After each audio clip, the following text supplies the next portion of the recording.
Hi, you guys. Thanks for joining me for another activity. I was telling my friend Poppy about the different things we've been doing, and they wanted to join us so they could see for themselves what we've been doing. Did you want to say hi to them?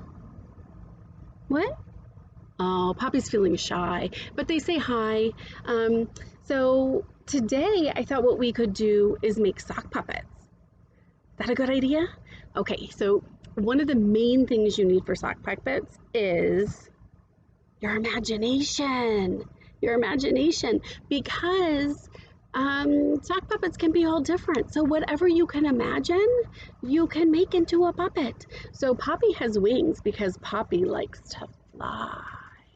You could make a puppet that has a unicorn horn. You could make a puppet that has dragon scales or wears a superhero cape or there's so many ideas. Whatever you come up with, I would love to see. It's going to be so cool. So I'm going to show you how to make a sock puppet. It's super easy.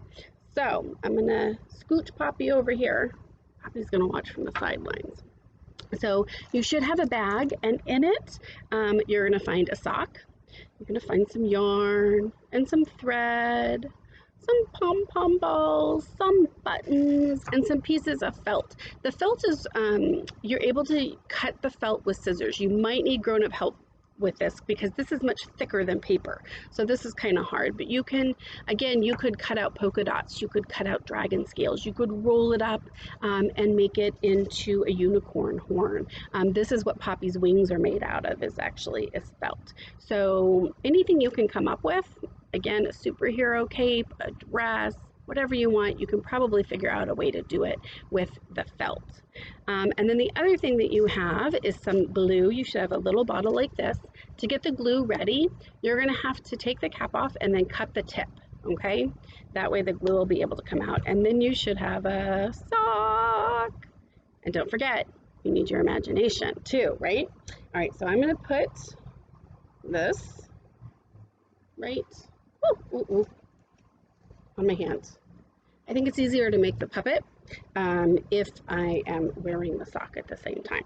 So actually, you know what I'm going to do? I'm going to use some pom-pom balls and turn them in to eyeballs. So actually what I did is I took a white pom-pom ball and I just drew with a marker in the middle there.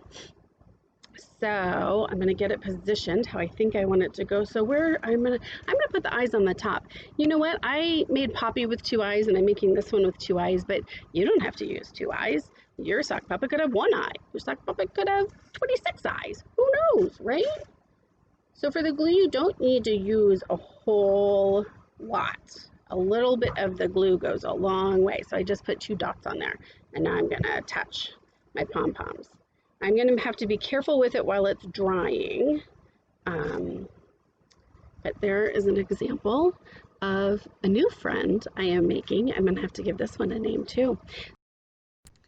If you're a little bit older and you want to sew some of the things, the buttons, the yarn, the felt onto your puppet, you can do that too. You have needles from one of the other activities we did. So you could get those and use them and the thread to sew on the different things. Now the one thing to know is if you sew all the way through the sock, then you won't be able to get your hand inside it anymore. So you need to make sure that you're only sewing through one side of the sock and not going all the way through. And if you leave your hand in there while you do this, you might poke your hand with a needle. So what you need is a toilet paper tube or a paper towel tube, the inside part, and you can push that up inside the sock and it will keep the sock separated so that you're able to sew without going all the way through to the other side, which again means that you're not going to be able to get your hand in. So I hope that. So I am going to get creative and think about what else I want to add to my friend, because right now my friend just has eyeballs. So I can't wait to see what you guys come up with, again, using your wonderful, amazing imaginations. So take a video or take a picture and you can share it with me and share it with friends. And I hope to see you guys soon.